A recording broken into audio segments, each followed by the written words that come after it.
Buenas tardes, mi nombre es Ailin Salas González, soy interna universitaria de la Universidad Autónoma de Centroamérica. En este momento me encuentro cursando el bloque de pediatría en el Hospital Clínica Bíblica. El día de hoy vamos a hablar sobre las causas de estridor laríngeo y vamos a estar bajo la tutela de la doctora Moya. Primeramente vamos a hablar del CRUP, un poco de lo que es el cronograma en sí de esta patología. Vamos a hablar del concepto, de su epidemiología y algunos factores de riesgo que son importantes, la etiología, la fisiopatología, su clínica como tal, el diagnóstico, la escala de Westry, que es bastante importante, y su tratamiento. Primeramente, como de las tres patologías sobre las que vamos a hablar, me parece importante que nosotros podamos tener claro qué es un estridor, porque sí tenemos pues diferentes clasificaciones de acuerdo a la causa como tal y la fase de la respiración que se ve afectada, o bien la zona glótica que se va a ver afectada como tal. Entonces, el estridor va a ser un sonido vibratorio de tono variable que va a ser producido por un paso turbulento del aire a través de la vía aérea estrecha. Es un ruido que va a ser áspero, que va a ser de frecuencia aguda, que va a implicar pues una obstrucción del paso del aire, ya sea en la laringe o la tráquea. Y es un signo de una condición que puede ser aguda, que puede ser crónica, congénica o adquirida, como algunas de las que vamos a ver hoy. Acá les adjunté dos cuadros que me parecieron bastante interesantes para poder identificar algunas otras causas de estridor de las que tal vez no vamos a adentrarnos hoy en el tema, pero que para que nosotros podamos determinar y saber pues que existen. Por acá tenemos la laringomalacia, que es una de las causas de estridor de las que vamos a conversar el día de hoy, que es supraglótica la afección. De igual manera, el estridor va a ser inspiratorio. También me pareció importante cómo poder nosotros escuchar cómo suena un estridor. Entonces, a continuación vamos a escuchar para ver a la auscultación, el examen físico, qué es lo que nosotros debemos de buscar.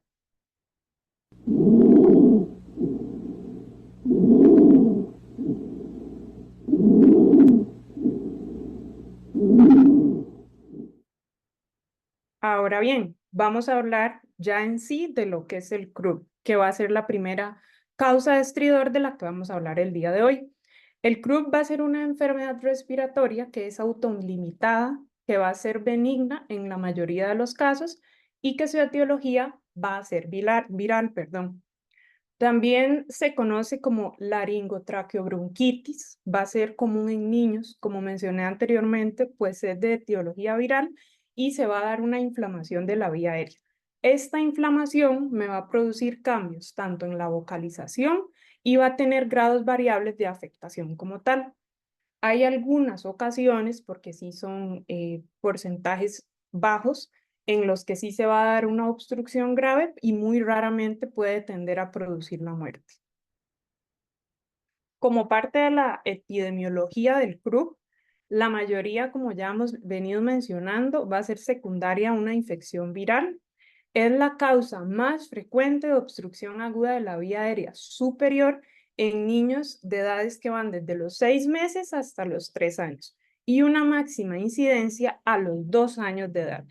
Es una patología que es estacional, entonces tiene prevalencia tanto en otoño como en invierno. El 85% de los casos son leves. Solo el 5% de los casos de CRUB va a requerir hospitalización y de ese 5% de los casos, del 1 al 3% va a requerir que el paciente sea intubado.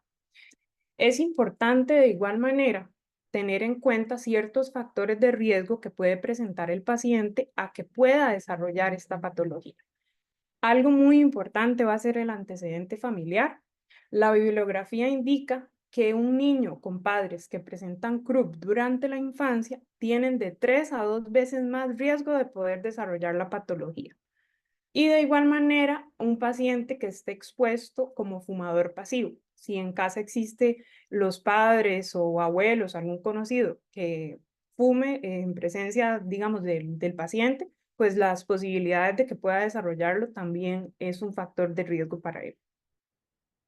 Como parte de la etiología, mayormente, como mencionamos, es de origen viral.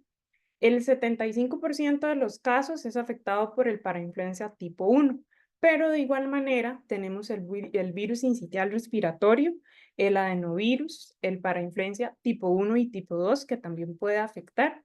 El croup de igual manera puede ser de origen bacteriano. Tenemos el Haemophilus influenzae, un micoplasma o de igual manera el Staphylococcus. Hay algunos otros agentes que también podemos mencionar que de igual manera se da en menos proporción, pero que es importante mencionarlo. La bibliografía habla del virus del sarampión, de la influenza también tipo A, del coronavirus y en algunos casos hasta de la difteria, pero este se ha disminuido bastante por lo que es en sí la vacunación. Ahora bien, vamos a hablar de lo que es la fisiopatología como tal. Entonces, la transmisión directa de la enfermedad es de persona a persona. Se infecta inicialmente pues la mucosa tanto nasal como de faringe. Y posteriormente el germen va a colonizar el epitelio de la laringe y de la tráquea. Esta colonización me va a provocar que el paciente presente eritema, edema y exudados fibrinosos que van a hacer que se disminuya el diámetro de la vía aérea. Y esto me va a dar una hiperactividad como tal. Esto se va a deber también de igual manera a estímulos inespecíficos como el reflujo, como la atopia, como el estrés y en este caso pues a las infecciones virales como tal, si fuera el caso de lo más frecuente. ¿Cuál va a ser la zona afectada? La área subglótica. Esta va a ser la región que está bajo las cuerdas vocales compuesta por el cartílago cricoides y en este caso específico y afecta más a los niños porque el cartílago cricoides, que es un anillo cartilaginoso completo, no se va a permitir que se dé la expansión del diámetro como tal. Entonces va a alcanzar solo un diámetro del 1 a 2 milímetros en el caso de lo que es el croup. Esto me va a aumentar la resistencia al flujo aéreo y me va a provocar que se puedan dar complicaciones más severas.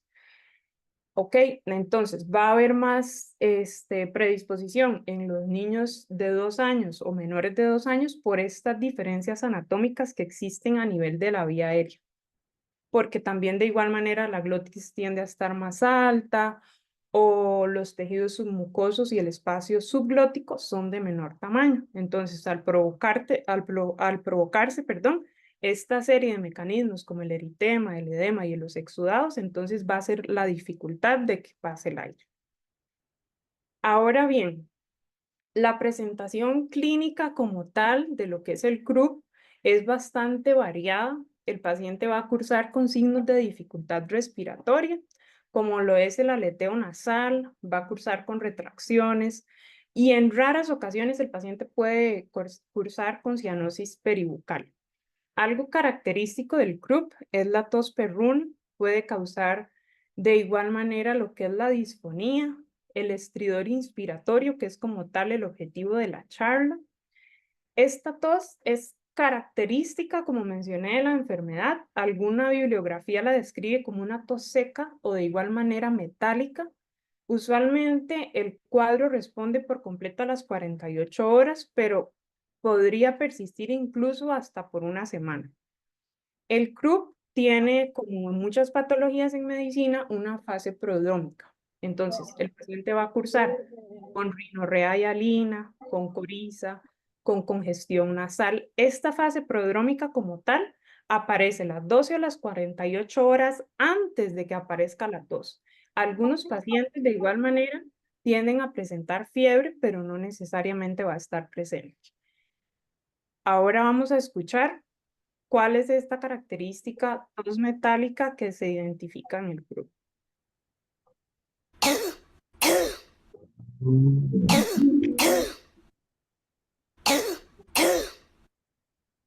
Ok, a nivel de la presentación clínica vamos a tener dos tipos, el croup recurrente y el croup espasmódico.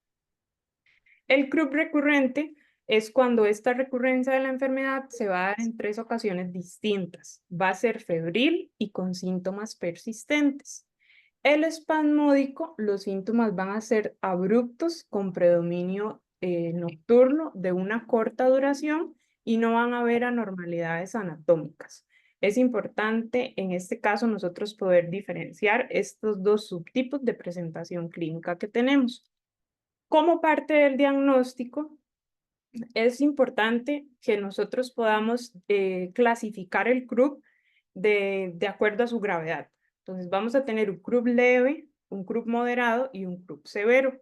El CRUB leve, el paciente va a cursar con tos perruna, con estridor, pero en actividad física y puede o no haber dificultad respiratoria. En el moderado, ya el estridor va a ser en reposo. El paciente de igual manera ya va a cursar con taquipnea y de igual manera va a tener dificultad tanto para hablar como para alimentarse. Y en el CRUB severo vamos a tener el estridor de igual manera en reposo y el paciente se va a cursar con muchísima dificultad respiratoria. Entonces es importante que nosotros tengamos en cuenta que el diagnóstico de esta enfermedad se da de acuerdo a la presencia de los hallazgos que nosotros como clínicos encontremos y de esta manera nosotros podamos empezar a clasificar. Los estudios complementarios que se pueden utilizar en el CRUB se van a solicitar ante una sospecha que nosotros tengamos atípica. Entonces, por ejemplo, se puede hacer uso de lo que es la radiografía AP cervical. Acá les quise adjuntar pues una imagen donde se ve bastante bien lo que los radiólogos llaman como el signo del arco gótico o reloj de arena, que se va a caracterizar por una distensión hipofaringia y una estrechez en la porción supraglótica. Entonces, es un indicador, pero no es como tal que pueda dar certeza de que es el diagnóstico. Para eso es que a nosotros nos va a servir pues la clínica, ¿verdad? También mencionan sobre el aspirado nasofaringio, pero de igual manera esto es como para poder determinar la etiología exacta como tal, pero como les indicaba anteriormente, siempre lo más importante va a ser la clínica como tal. Ahora, de igual manera, acá les quise adjuntar una escala que me va a brindar y me va a ayudar a valorar a nosotros como médico la gravedad de la enfermedad como tal, que es la escala de Westley. Esta me indica el grado de severidad y me va a establecer una puntuación del 0 al 17. Entonces, acá vamos a tener como lo que vamos a valorar, el estridor inspiratorio, las retracciones, cómo es la ventilación, si hay o no cianosis y el nivel de conciencia. Entonces, si el paciente en la escala, la puntuación da igual o mayor a 2, me indica que el CRUB va a ser leve. Si es entre 3 y 5, me va a indicar que el CRUB es moderado. Y si es entre 6 y 11, que va a ser un CRUB severo. Ya cuando es igual o mayor a 12, me indica que puede ser un CRUB con un fallo respiratorio inminente. Como parte de lo que me pareció bastante importante en la bibliografía es cuáles son esos criterios que nosotros como médicos debemos de valorar para ingresar al paciente a la hospitalización.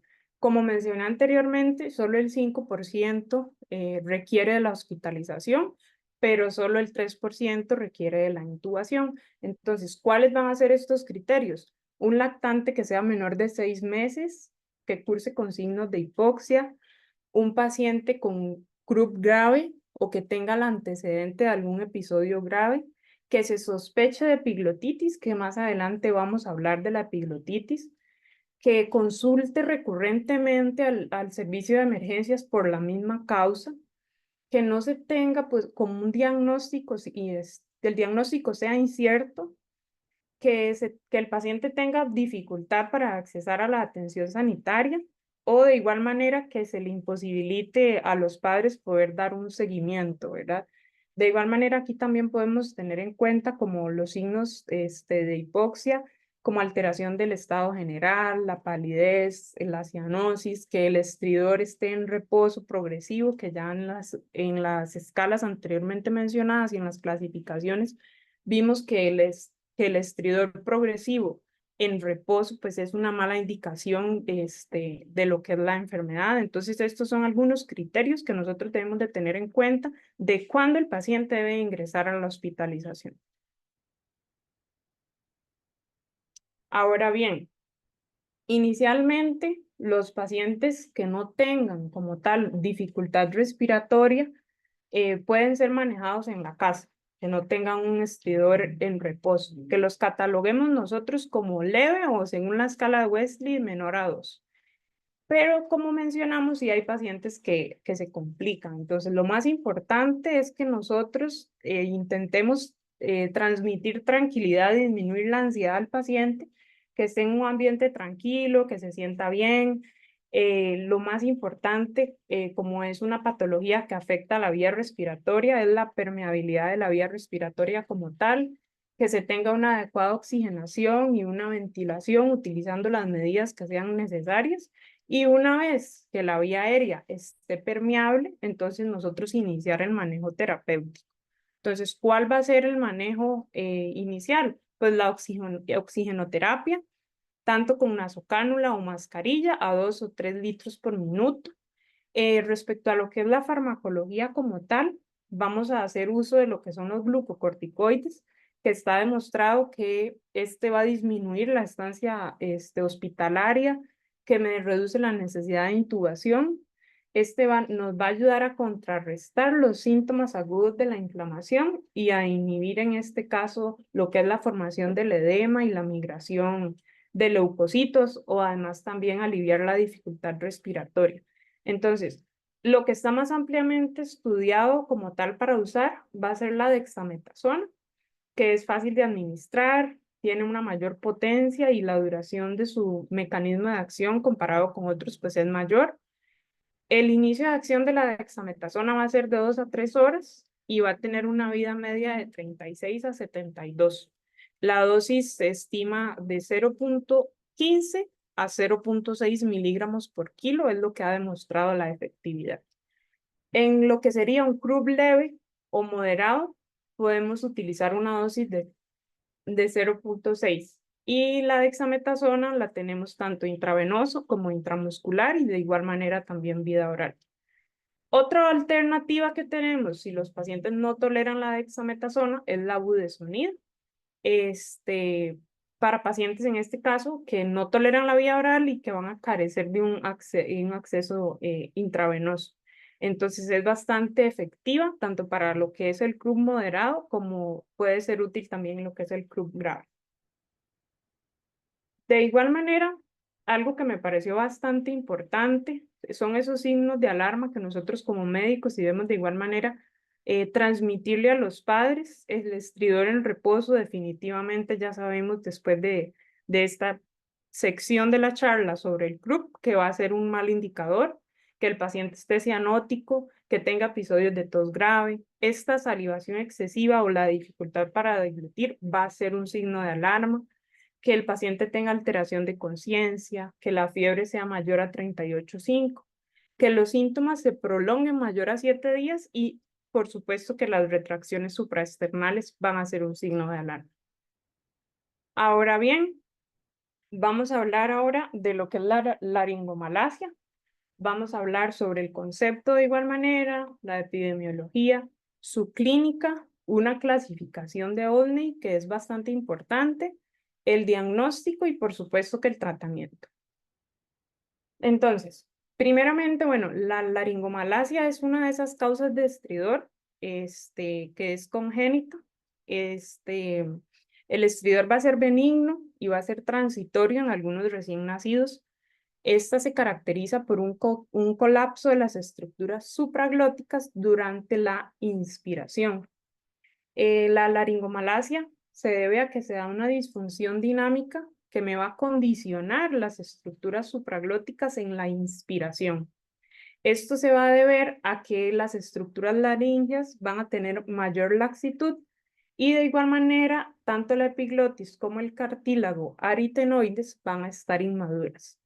Respecto a la etiología como tal de esta patología, la laringomalacia todavía no se tiene claro pues la etiología específica, pero La bibliografía indica que se puede dar por una hipotonía neuromuscular que va a estar secundaria a una mala regulación en la integración sensorial y motora de los reflejos aferentes periféricos en el tronco cerebral. Entonces, esa es como una hipótesis que se tiene como tal, pero todavía no se tiene la causa específica del por qué se desarrolla la laringomalacia. Como parte de la epidemiología, se dice que se da en 1 de cada 2.000 a 3.000 pacientes. Es una enfermedad que no tiene predilección ni por raza ni por sexo, como en otro tipo de enfermedades. Hay algunos casos de laringomalacia que resuelven por sí solos. Entonces, a eso de los 12, 18 meses es que algunos pacientes que cursen de manera leve puedan tener la resolución. Entonces, respecto a lo que es la epidemiología nacional, en la consulta bibliográfica que realicé, se dice que en el 2022 hubieron aproximadamente 30 casos documentados a nivel nacional sobre casos de laringomalacia que se dieron. Ahora bien, ¿cuál va a ser la presentación clínica? De igual manera, en la laringomalacia vamos a tener un estridor, pero va a ser inspiratorio igual. El paciente va a tender a tener dificultad para alimentarse adecuadamente si el estridor es severo, va a cursar con dificultad respiratoria. Este estridor de igual manera, y como mencionamos anteriormente, va a ser un sonido áspero, importante, que va a ser agudo y que aparece en las primeras 2 semanas de vida. El momento máximo como de sintomatología que puede tener el paciente es a los 6 meses, y a eso de los 8 o 9 meses se va a dar pues una disminución.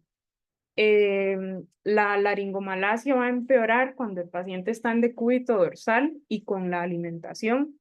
Esta dificultad de la alimentación se va a dar porque hay un desequilibrio entre lo que es la succión y la deglución y la respiración, además, porque el paciente puede cursar con tos, con ahogos, con la regurgitación de la alimentación. Por eso quise adjuntarles esta imagen como alusiva.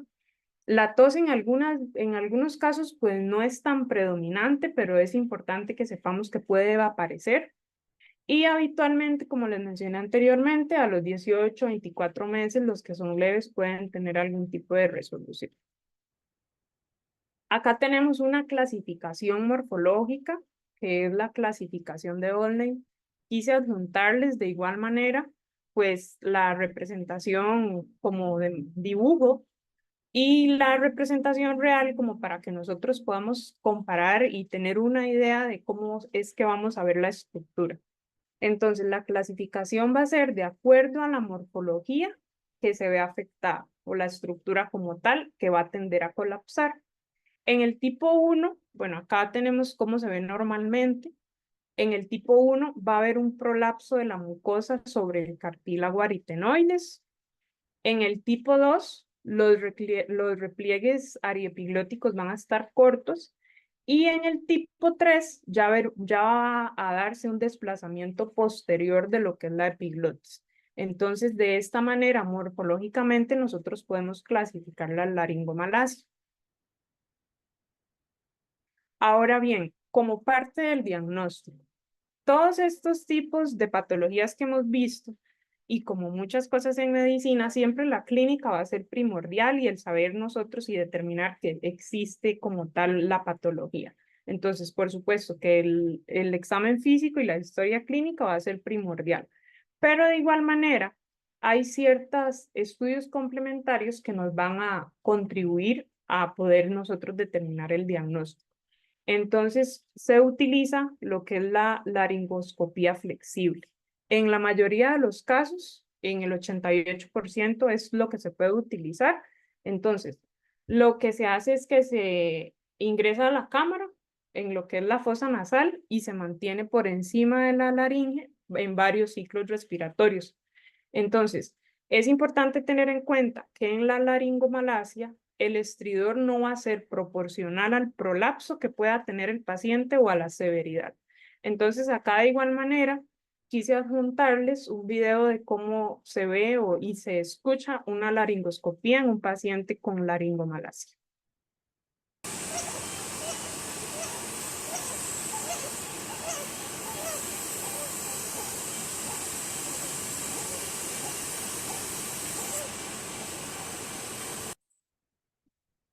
¿ok?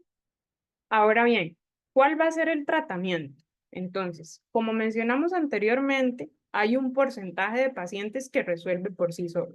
Entonces, este tratamiento conservador se va a dar específicamente para pacientes que tienen una enfermedad leve y lo que se va a dar pues son ajustes a lo que es la alimentación. Entonces, aproximadamente el 20% de los pacientes con laringomalacia se asocia a reflujo gastroesofágico. Es por esto que el tratamiento médico que nosotros debemos de brindar va a incluir medicamentos como inhibidores de bomba de protones, antagonistas H2, algunas bibliografías indican el espesante de la leche, o de igual manera en el momento de alimentar al paciente que se encuentre en una postura de semisentado. Solo de los pacientes con laringomalacia que requieren intervención quirúrgica son aproximadamente del 10 al 20%. Entonces, acá de igual manera les quise adjuntar una imagen de un paciente en el que así lucía preoperatorio y así lucía después. Lo que se les realiza en la mayoría de los casos es una cirugía que se llama supraglotoplastia, que va a ser una técnica que es bastante segura y es eficiente en los pacientes que cursan con la enfermedad de manera severa. Entonces, así se puede pues observar. Es un procedimiento que por supuesto se realiza bajo los efectos de la anestesia y esto va a mejorar drásticamente tanto lo que es la respiración, la alimentación y de igual manera el sueño del niño, ¿verdad? Entonces, en esta imagen, en la imagen de la izquierda, vamos a observar cómo se ve intraoperatoriamente en el momento que van a hacer la cirugía y de esta manera es que se encuentra el posoperatorio. Se dice que la tasa de éxito de estos pacientes es del 90%, entonces es un tratamiento para los pacientes que se encuentran en un estadio, una etapa severa bastante bueno, ¿verdad? Ahora bien, para ir terminando, vamos a hablar de la última causa de estridor que les tenía para hoy, que es la epiglotitis. Entonces, vamos a hablar de igual manera del concepto, la epidemiología, que siempre es importante, la etiología, la clínica, el diagnóstico y el tratamiento.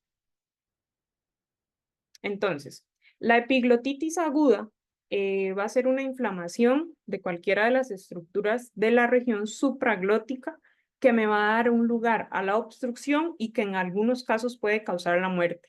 Esta es una enfermedad bastante peligrosa. Suelen estar afectados los pacientes tanto a lo que es la epiglotis como lo que son los tejidos blandos que la rodean como tal. Aquí debemos de incluir los elementos que están posteriores a la lengua y de igual manera los pliegues artenoepiglóticos. Es infrecuente en realidad la epiglotitis aguda en la actualidad, después de que se diera la introducción de lo que es la vacuna del Haemophilus influenza.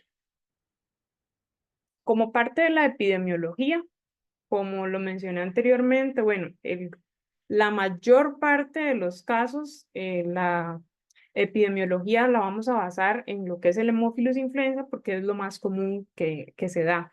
Entonces, desde las vacunas, la incidencia de la enfermedad disminuye un 99%. Se dice que actualmente la bibliografía menciona que se da de 1 a 4 casos por cada 100.000 menores de 18 años. En niños y en adultos también se puede dar, en menores de 25 años, pero el pico de incidencia de la patología va a ser de 2 a 4 años. A diferencia de la patología de la laringomalacia que hablábamos anteriormente, esta sí es una enfermedad que tiene predilección por el sexo masculino y de igual manera por los afroamericanos, perdón. Como parte de la etiología, el Haemophilus influenza tipo B en los no vacunados. Recordemos que el Haemophilus influenza es un germen que es parte, digamos, de lo que es el esquema nacional de vacunación. Entonces, recordemos que la vacunación sí se da a los 2, a los 4, a los 6 meses y tenemos luego un refuerzo a los 15 meses de vida. Algunos otros agentes que se pueden ver implicados en lo que es esta enfermedad, vamos a tener el estreptococo beta hemolítico del grupo A y en menores casos, pero de igual manera la bibliografía lo menciona, tenemos lo que es el herpes simple, la varicela zoster y la cándida. que la cándida es muy raro que se pueda dar, pero de igual manera se menciona que se puede dar en algunos casos de pacientes inmunosupresos. Específicamente, el estridor laringio menciona mayormente que sea de un origen viral, pero tenemos también otras causas como la epiglotitis por traumatismos, por quemaduras o de igual manera por ingesta de cuerpos extraños. Pero en este caso vamos a centrarnos más en lo que es la patología viral del Haemophilus influenza. Ok, entonces, en este caso hay una presentación clínica bastante específica y bastante variada. Bueno, la dificultad respiratoria, pues todas las enfermedades respiratorias como tal la presentan, nada más que aquí el paciente va a cursar de manera súbita. Entonces, el paciente va a presentar fiebre, puede presentar disfonía, el estridor laringio, por supuesto, la dificultad respiratoria con las retracciones, el aleteo nasal y todo esto que hemos venido mencionando. De igual manera, el paciente tolera mal lo que es la posición horizontal. Acá les quise adjuntar esta imagen que hace alusión pues, a la posición típica del paciente con epiglotitis, que se llama posición en trípode. Podemos ver donde el paciente se sienta con las manos apoyadas hacia atrás, el cuello extendido y con la boca abierta. Es una presentación, una posición característica que tienen estos pacientes. Algunos cursan con dolor de garganta, de igual manera otros con cialorrea y en algunos casos hasta pueden presentar cianosis. Entonces, si lo comparamos con el croup, por muchísimo más, los pacientes con epiglotitis van a tener un estado general verdaderamente malo. Y a la auscultación, nosotros podemos ver que hay una hipoventilación bilateral. Acá les quise adjuntar cómo luce la zona epiglótica normal y como una epiglotitis como tal. Entonces, de igual manera, la valoración diagnóstica va a ser clínica. Hay que tomar en cuenta desde cómo se ve el paciente físicamente hasta su trabajo respiratorio. El diagnóstico definitivo como tal, la bibliografía menciona que se debe de tener una visualización directa de la región supraglótica, por eso les adjunté la imagen, en donde aquí, como les mencioné, se ve cómo se ve normal, y de igual manera la bibliografía menciona que en esta inspección directa, perdón, vamos a tener una epiglotitis que va a estar edematosa, que va a ser rígida, y ellos la definen como que tiene un color en cereza o en carne. Entonces, esta visualización directa es la que me va a determinar el diagnóstico, digamos, es como el diagnóstico definitivo. De igual manera, las radiografías pues no son muy precisas, pero de igual manera se mencionan. Y respecto a lo que son estas pruebas diagnósticas como tal, recordemos que al ser una patología tan mortal, lo primero va a ser asegurar la vía aérea del paciente, ¿verdad? Antes de realizar cualquier prueba diagnóstica adicional. De igual manera, por acá encontré este cuadro en el que podemos identificar entre leve, moderada o grave la obstrucción de la vía aérea que pueda tener el paciente en la epiglotitis. Entonces, de igual manera, menciona el estado mental, la frecuencia respiratoria, la saturación de oxígeno, el estridor, siempre lo grave va a ser persistente en reposo, las retracciones supraesternales e intercostales, que siempre me va a indicar la dificultad respiratoria que pueda tener el paciente. Ahora bien, en respecto a lo que es el tratamiento, vamos a tener un tratamiento inicial no farmacológico y un tratamiento farmacológico como tal. Entonces, primeramente, como mencioné anteriormente, tenemos que tener un paciente que esté en una situación lo más tranquilo posible, no debemos de forzarlo. El paciente debe de ingresar, menciona la literatura, a cuidados intensivos. ¿Por qué? Porque ya sea un caso leve, moderado o grave, hay que evitar las complicaciones en una patología tan complicada como esta. En los pacientes que estén inestables con dificultad respiratoria, debemos de necesitar asegurar la vía aérea de igual manera a través de una laringoscopía directa, de igual manera los signos vitales y la saturación de oxígeno que va a ser tan importante. Un paciente de igual manera con obstrucción de la vía aérea superior y lo que es una infección aguda, hay que, como pasaba, digamos, en el caso de los pacientes con COVID, que los ventilaban en posición prona, este es un caso en el que se debe de requerir para que se pueda aprovechar lo más que se pueda y tener la epiglotis en una posición en la que no me obstruya la vía aérea como tal. Porque un paciente en una posición supina, pues la epiglotitis más bien tiende a caer y no me va a favorecer al curso de la enfermedad. Entonces es tan importante en este caso este tratamiento inicial no farmacológico. Ahora bien, muy importante tener en cuenta que se debe dar un inicio temprano de los antibióticos intravenosos. En este caso van a ser antibióticos de amplio espectro. Por acá les quise apuntar un cuadro donde menciona algunos de los fármacos que se utilizan, la ceftriaxona, por ejemplo, en pacientes lactantes hasta escolares. Acá de igual manera tenemos la dosis en pacientes adolescentes. Se puede manejar tanto intramuscular como intravenoso. La cefotaximia también menciona que se puede utilizar de igual manera en menores de 12 años. Y hay algunas otras terapias alternativas que se pueden utilizar si en este caso no se tiene acceso por algún otro motivo. Mencionaba también como el trimetoprim o de igual manera la ampicilina, que va a ser bastante útil para el manejo de la epiglotitis. Ok, adicional a lo que es la presentación, y ya esta es la última diapositiva, quise buscar algunos datos porque estamos como en el mes que los doctores más nos han mencionado que se dan mayores casos de enfermedades respiratorias.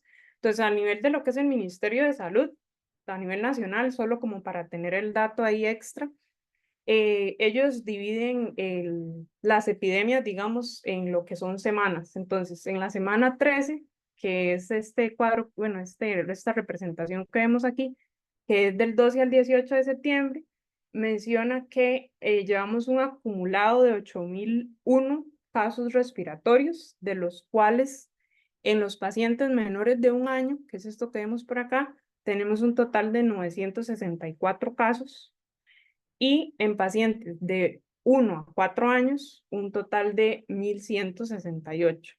Y de igual manera por acá, en lo que son las estadísticas del Hospital de Niños, este gráfico podemos evidenciar que en la semana 39, que es del 25 de septiembre hasta el día de hoy aproximadamente, los pacientes que ellos han tenido que hospitalizar han sido un total de 108.